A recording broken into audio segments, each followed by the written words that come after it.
নিরাপত্তা শঙ্কায় বাতিল হলো বিপিএল এর উদ্বোধনী কনসার্ট। রাজনৈতিক পরিস্থিতি বিবেচনায় জনসমাগম চায় না সরকার। কঠিন চ্যালেঞ্জ নিয়ে সফল আয়োজনের আশায় বিসিবি। আইপিএল এর রেকর্ড দামে বিক্রির পরদিনই মোস্তাফিজের ম্যাজিক। আইএল টি-20-তে 3 উইকেট শিকার কেকেআর পেসারের পুরো মৌসুমে এনওসি নিয়ে এবারও বিসিবির টালবাহানা এবং প্রতিবাদের মুখে 2026 বিশ্বকাপের টিকিট মূল্য কমাতে বাধ্য হলো ফিফা। রাখা হলো $60 ক্যাটাগরি। হাতে গোনা কিছু সমর্থকের জন্য ব্যবস্থা করায় এখনো বৈষম্যের অভিযোগ। এবারও মুস্তাফিজুর রহমানের পুরো আইপিএল খেলা নিয়ে দেখা দিয়েছে শঙ্কা। ফুল সিজনের জন্য এনওসি পাচ্ছেন না কাটার মাস্টার।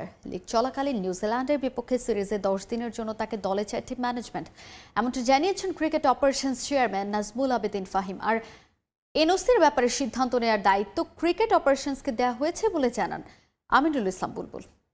খেলে হচ্ছে বাংলাদেশের জন্য এবং মুস্তাফিজকে যে ডিপার্টমেন্টে দেখে সেটা ক্রিকেট অপারেশনস।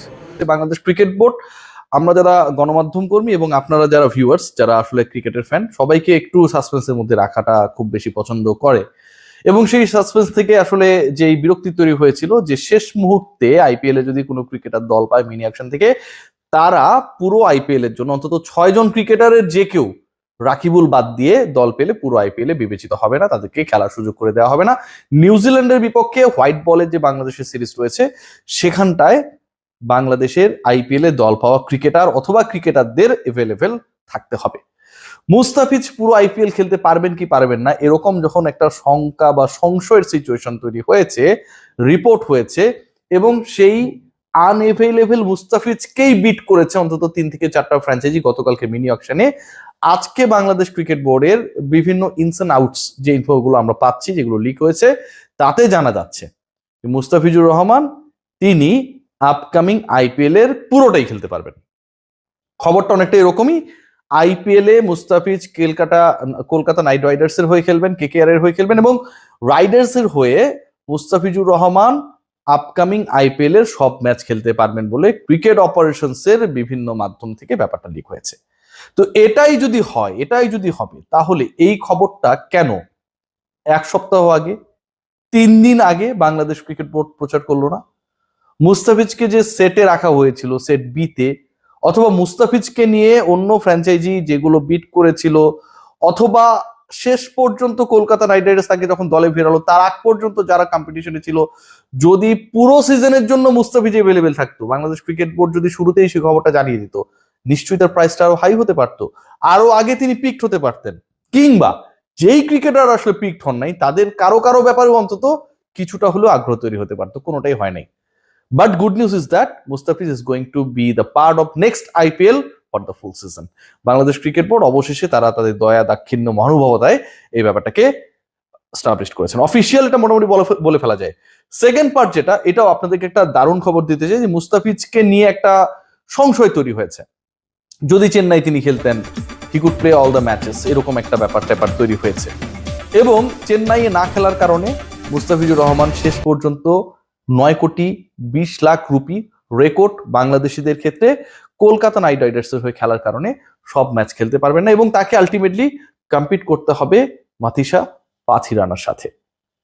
দেখুন, মুস্তাফিজ যখন প্রথমবার চেন্নাই খেলেছিল, একমাত্র চেন্নাইয়ের যে অ্যাপিয়ারেন্সটা তার ছিল গত আইপিএল এর আগের আইপিএল 2023 আইপিএল এ, সেই আইপিএলেও যদি আমরা খেয়াল করি, মুস্তাফিজের 11-এ সুযোগ পাবার ক্ষেত্রে সবচেয়ে বড় কম্পিটিটর ছিলেন পাথিরানা। প্রথম ব্যাপার সেটা হচ্ছে ডেথ ওভারে পাথিরানা অনেক বেশি ভয়ঙ্কর, অনেকটাই মুস্তাফিজের মতো একটা এক্স ফ্যাক্টর তার মধ্যে কাজ করে এবং সবচেয়ে ভয়ঙ্কর এবং গুরুত্বপূর্ণ যে ইস্যুটা সামনে এসেছিল সেটা হচ্ছে বিদেশি ক্যাটাগরিতে ফরেন কোটায় ওভারসিজ ক্রিকেটার যখন ম্যাচ অনুষ্ঠিত হবে আপনি 4 জনের বেশি অ্যাট এ টাইম মাঠে নামাতে পারবেন না। সো মুস্তাফিজ নাকি পাথিরানা কে খেলবে এই নিয়ে যখন ডিসকাশন বা আলোচনা হচ্ছিল, ঠিক তখন মুস্তাফিজ সবশেষ চেন্নাইয়ের হয়ে যে আইপিএলটা খেলেছিলেন সেখানটায় 9 ম্যাচ খেলেছিলেন। বাংলাদেশে ফিরে আসার আগ পর্যন্ত 9 ম্যাচে 14 উইকেট নিয়ে হাইয়েস্ট উইকেট টেকার ছিলেন জয়েন্টলি। মুস্তাফিজ পাথিরানার সাথে চেন্নাইয়ের মতো দলে, যেই দল ডিক্টেটেড বাই MS ধোনি, সেই দলে যখন সুযোগ পান তখন আমাদের মধ্যে একটা হাহুতাশ তৈরি হয়েছিল যে মুস্তাফিজ তো বেশি ম্যাচ পাবে না। But he played for Chennai Super Kings till his last day এবং তিনি টপ উইকেট টেকার ছিলেন। সো মুস্তাফিজ এবং পাথিরানা একসাথে থাকলেই মুস্তাফিজ খেলবে না পাথিরানা খেলবে, এই যে আমরা আমাদের ফিজকে যে ছোট করি, তার ব্যাপারে যে আমরা বাঙালিরা, আমরা যারা মুস্তাফিজের দেশের বসবাস করি, আমরা যে ইকুয়েশন করে এটাই বোঝানোর চেষ্টা করি যে আসলে পাথিরানা আনএভেল হলেই মুস্তাফিজ খেলতে পারবে, বা পাথিরানা ইনজুরি থাকলে, ন্যাশনাল কমিটমেন্ট থাকলে তখন মুস্তাফিজের জন্য সুযোগ ওপেন হবে। এটা যে সব ক্ষেত্রে সত্য না, এবং এই ব্যাপারটা যে একটা চরম ভুয়া ব্যাপার, এটা কিন্তু 2023 প্রমাণিত হয়ে গেছে। পাথিরানা মুস্তাফিজ একসাথে আইপিএল খেলেছিলেন, এবং পাথিরানার থেকে মুস্তাফিজ তার লাস্ট ম্যাচটা যখন চেন্নাইয়ের হয়ে খেলেন তখন উইকেট টেকার হিসেবে টেবিলের টপে ছিলেন ফিজ।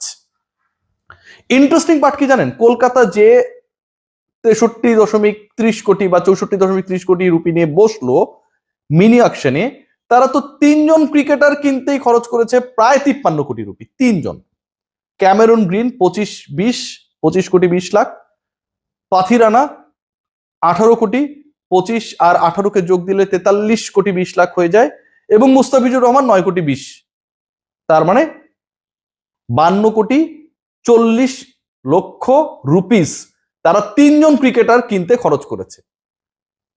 52 কোটি 40 লক্ষ রুপি যেই দলটা খরচ করেছে 3 জন ক্রিকেটার কিনতে, সেই দল যেই দল মুস্তাফিজকে কিনতে শেষ পর্যন্ত বিট করেছে প্রায় 9.5 কোটি রুপিতে কিনেছে, তাকে কি বেঞ্চে বসিয়ে রাখার জন্য কিনেছে? পাথিরানা না খেললে মুস্তাফিজ খেলবে এই চিন্তা থেকে কিনেছে? Definitely not. According to the performance, according to the form, according to the consistency and according to the experiments. আমরা যদি খেয়াল করে দেখি যে মুস্তাফিজ এবং পাথিরানা যেখানে একসাথে খেলেছিল সব ক্ষেত্রে তো ফিজে গিয়ে, পাথিরানা সবশেষ 4টা ইন্টারন্যাশনাল টি20 যখন খেলেছেন, এখন তো দলের বাইরে রয়েছেন বাজে ফর্মের কারণে, 4 ম্যাচে উইকেট একটা, 4 ম্যাচের মধ্যে 3টাতেই 10+ ইকোনমিতে রান দিয়েছেন, এবং সবশেষ ম্যাচটা তিনি বাংলাদেশের বিপক্ষেই খেলেছিলেন। আবু ধাবিতে বাংলাদেশ সেই ম্যাচে জিতেছিল, 4 ওভারে 42 রান দিয়েছিলেন উইকেটলেস। মুস্তাফিজুর রহমানের গত 20টা ম্যাচে এবছরে 26 উইকেট, আইএল টি20তে অসাধারণ খেলছেন। সবশেষ আইপিএল এ 3 ম্যাচে 4 উইকেট নিয়েছিলেন, রিপ্লেসমেন্ট ক্রিকেটার হিসেবে স্ট্রেসড হয়ে ভ্রমণ ক্লান্তিকে জয় করে তিনি দিল্লি ক্যাপিটালস এর হয়ে খেলেছিলেন, যেই দিল্লি ক্যাপিটালস তাকে নিয়ে বিট করেছিল গতকাল। মুস্তাফিজকে আমরা কেন পাথিরানার থেকে পিছিয়ে রাখছি, এবং পাথিরানা মুস্তাফিজের থেকে এগিয়ে, পাথিরানা না খেললেই মুস্তাফিজ খেলবে, এই যে থিঙ্কিংটা আমার কাছে মনে হয় that is totally a wrong conception. একই সাথে প্রত্যেকটা আইপিএল এ আপনারা সবাই জানেন যে একটা ইম্প্যাক্ট ক্রিকেটার খেলতে পারেন। ইম্প্যাক্ট ক্রিকেটার হিসেবে ধরেন মুস্তাফিজের দল ব্যাট করছে, মুস্তাফিজকে রাখা হলো না, সলিড একজন বিদেশি ব্যাটারের জায়গায় ক্যামেরন গ্রিনের কথাই ধরলাম, সবচেয়ে দামি ক্রিকেটার গতকাল যে নিলামটা হইল, তিনি ব্যাট করলেন। ফিল্ডিং এর সময় তার কি খুব দরকার? কলকাতা নাইট রাইডার্স এর কোচিং স্টাফ শাহরুখ খানরা কি কোনো কিছু বোঝে না? গ্রিন ব্যাট করলো, ব্যাট করার পরে যখন ফিল্ডিং এ নামলেন নাইট রাইডার্স, তখন মুস্তাফিজ তাকে রিপ্লেস করবেন, পাথিরানা তাকে রিপ্লেস করবেন, যে কেউ রিপ্লেস করতে পারেন। অথবা শুরুতেই যদি হচ্ছে কলকাতা নাইট রাইডার্স বোলিং এ যায়, সেক্ষেত্রে তো সেই অপশনটা রয়েছে। সো আমার কাছে মনে হয় কি যে আমরা আসলে আমাদেরকে পিছিয়ে রাখছি, এবং এখানটায় হর্ষ ভোগলে খুব চমৎকার ভাবে একটা সমাধানও দেওয়ার চেষ্টা করেছেন। তিনি কোন 4 জন আলটিমেটলি ফরেন ক্যাটাগরিতে একসাথে খেলা দরকার বা কাদের খেলানো হতে পারে সেই সম্পর্কে বলতে গিয়ে আমার কাছে মনে হয় যে হর্ষ ভোগলে পুরো ব্যাপারটাকে ক্লিয়ার করে দিয়েছেন যে 4 জন যে ক্রিকেটারকে খেলানো হবে, সেই 4 জন ক্রিকেটারে হচ্ছে একজন ফিজ, একজন পাথিরানা, একজন গ্রিন আর একজন সুনীল নারায়ণ। এটাও বলা হয়েছে রাহুল ত্রিপাঠীকে যদি টপে খেলানো হয় তাহলে এমনিতেই পাথিরানা মুস্তাফিজ দুজনেরই জায়গা হয়। আই হ্যাভ নো আইডিয়া যে why actually we are ignoring Mustafizur Rahman. আমার কোনো আইডিয়া নেই।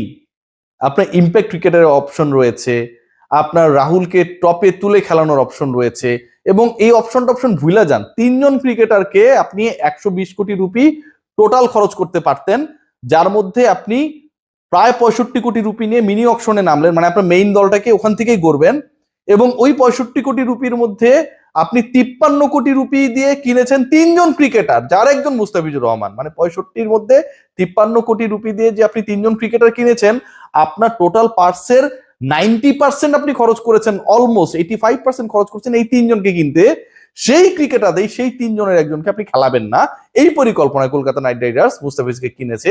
এই চিন্তা যারা করেন, যারা ভাবেন এভাবে, আমার কাছে মনে হয় তারা ক্রিকেটটা নেক্সট লেভেলে চিন্তা করেন। তারা ক্রিকেটের জীবনানন্দ দাস, তারা যা ভাবছে আমরা সেটা রিড করতে পারছি না। সবাই ভালো থাকবেন।